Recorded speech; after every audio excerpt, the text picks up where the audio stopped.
once again, another edition of Inside the Headset. It's week 6, game 6, quickly on the horizon.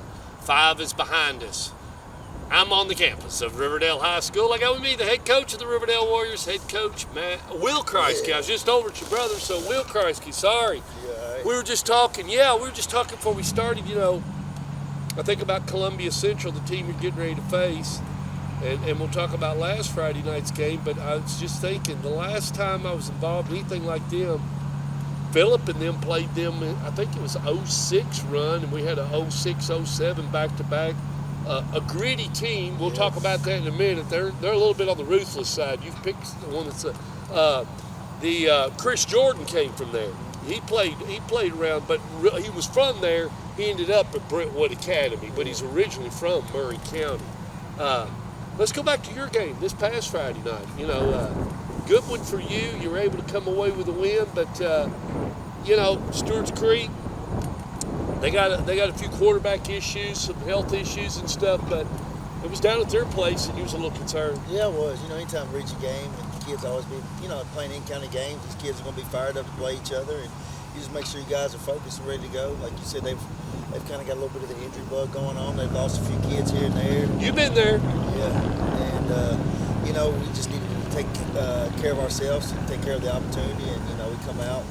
They did a good job on our first series stopping us, and we punted it to them, and then our defense was able to stop them, and then we were able to get a block punt. And once we blocked that punt, it was just kids were fired up, ready to go. It brought the excitement, and it was like I said, the atmosphere, the lights didn't work for a while, then the lights cut on, so it was kind of an awkward. There was a transformer that went out. There was a transformer that went out on that end of the county. Like 15,000 people were without power on that end of the county. I didn't know anything about it, and I guess you all were affected a little bit by it. It's crazy. I didn't think of anything of it. And Coach Rail said something about the lights gonna come on. I said, no, that's probably doing some kind of big entrance. About that time, the White Hat and their AD come over saying they were having issues about lighting, and then it came on within the next 2 or 3 minutes. That's wild because, like I said, there was a part of Rutherford County last Friday night that was without power for almost 3 hours. Well, and once you get somewhat the game under control, then it's about, hey guys, let's control the penalties, let's control the turnovers, play good sound football, let's run Riverdale plays. Yeah, and we did. I thought we played an exceptional first half, did all the right things. Second half, when we come in, we were up 35-0. We subbed some guys, and I don't think they withheld the standard at times. We put the ball on the ground a couple of times, and with just little things. But again, those guys need those reps. So they're learning every day, and having that's years past. 8 years, 9. I couldn't do that. Like we got to a point where we were able to put units in the second half and be able to maintain our lead and not get into the panic. In years past, I wouldn't have been able to substitute like the mass majority that we did and be able to still at least manage a game. So I was proud of those guys that got their number called. They got in. Those guys deserve it. Jackson Porter, he's a guy that deserves as many reps on Friday night. He's just right there. He's right there. He's behind. But you don't have enough positions on the field to let Jackson Porter in. Yeah, he plays behind Czar, who Czar's a 3-year starter, and Jackson does everything right in practice, and he deserves it. Like he's a good football player. And, but if one guy goes out, Czar's in, or Jackson's in. Maybe not that Czar's going out, but any of you other ones go out, well, I'll probably put him in. So it's people like that, and Guy Lara, Guy recovered the punt. Guys on all of our special teams, but he's right behind. A guy that's just a little bit better than him right now, but he keeps working. And that's a good thing, Coach Kriesky, that you got somebody on this level and you got somebody right behind them that once they graduate or they move, we can slide right in. Yeah, so we're working on the depth and being able to get that, and those guys get those valuable reps in the second half, meaningful, valuable reps when they're going against their ones. And that's what we need to see. We need to see those guys compete against that competition and how they're going to fare against it. I talk about Columbia Central. I guess the biggest thing in the Columbia Central lines, they'll be coming here. And they're a 5A, I'm correct. Okay, I knew there's a little bit below us in our league and everything. The biggest thing, and you all bear with me, 2003, so that area, the middle school is called Whitthorne. Yeah. The middle school is. So we were in the championship.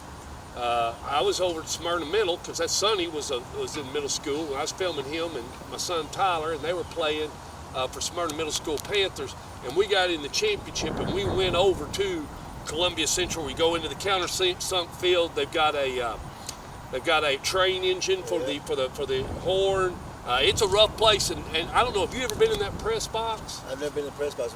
Well, the one thing about the press box that makes it interesting is years ago there are no sections in between. So you go in, it's just one long press box. So the visitors and the home coaches, you're kind of like one's on one end and one's on the other.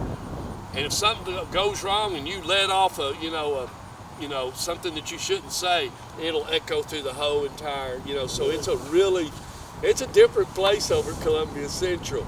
And always, which is with Thorne, that's where we played, and it's the same thing. But ultimately, the youth football league, when you get down even below that, that's Murray County. So the link to that is that's where Octavius Mathers played youth football. He played at Murray County. And then a guy by the name of Chris Jordan, who played at University of Tennessee in 2008, he played high school football at Brentwood Academy when he was a Murray County kid. He was recruited, and then he went on to the Brentwood Academy. Chris Jordan was a great football player. They've had a lot of good football players come through there. Check Mason, that played for the New England Patriots. He's a Columbia Central guy. And they got a lot of talent. They got a really good skilled kids. Some of them are young, but they're very talented. Trey Goff is their coach. He's a former state championship while he was a player there for them and played for the past coaches, and he's doing a great job there and trying to build it up, build that community, and get the support that he needs. And so they're moving. I like this game for you. I really do. They're athletic, so I think it's a good athletic game for us. For our kids to run, and they got speed, and they lost to Marshall County in a very tight ball game, and we know Marshall County is a good football team, so they're moving in the right direction. And Trey, like I said, Coach Goff's doing a great job. We just have to be able to come out here and play Riverdale football, play up to our standard, and minimize the penalties, or they'll take advantage of us with their athleticism. Then we come back here for the Thursday night game. On a Thursday, we got Smyrna here, don't we? Yeah. So then I'll be there. Stork Vision will be here for that. Okay. So we'll help you on that one. We won't be here this Friday night, but we'll be back over here a week from now and everything. Probably no coaches shows next week. I got some other things going on, but we wish you the best of luck. Can't thank you enough for being on the show. Everything's going good, I guess. Yeah. Everything's Riverdale oriented. It's going good. This new Jumbotron going good here, and just getting that thing ironed out. It's a big add-on, isn't it? It's been huge. It's been a huge add-on. You didn't know it till you got it. No, and it's a lot of work. And luckily, I got somebody like Mr. Limbaugh who talked about it the past few shows. He does a great job helping me with it, managing it, and just making sure everything's up and running. A lot to it. Yeah, Richard Gibson, one of our Booster Club officers, has done a great job helping control it all, and I just appreciate it. There's like past 10 years, you've been here with me all 10 years. You've seen, no field house to a field house, grass field to turf. A lot of improvements, now the Coach. Jumbotron, so you've seen us and seen all the a lot of paint, a lot of work. A lot of work on Philly Watts Stadium here at Tomahawk Stadium. A lot of work has gone on. A lot of work. So, we're proud of all of it, being able to have a homecoming game and just something for these kids, not just our players, but the students at Riverdale. They're proud of this stadium.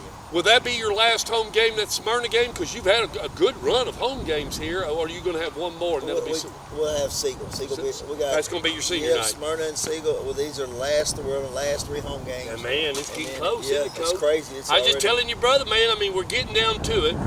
Some of the puzzle pieces are getting clear. I talked to Rockville the other night. They played Smyrna, and that's a big game. You're going to have to play Smyrna. You still got that one lingering out there. You're going to have to take on Kevin. That'll be week 10. Still a lot of good football left. We don't know. And then just talking to brother about it, we just don't know about this playoff. That thing could get gritty too. Yes. Everybody's got to win. No matter what, Rutherford County's got to shine. Once we find out our 4, find out who our 4 are, they got to win. They got to go out and battle and win. But if they do, we got a good shot at seeing some Knox Vegas teams possibly and locking horns early. Yeah, they do. There's the possibility with a new playoff setup. You never know what might happen. Hey, anything different. Let's see what happens to throw a twist in it, something that's not from the old days. Exactly. Yeah, kids, Friday night right here at Tomahawk Stadium. That kickoff will be at 7 o'clock. Listen, there's a lot of good games going on in Rutherford County. There's no reason for you to be at home. Be at one of them, please, at 7 o'clock. Y'all be there.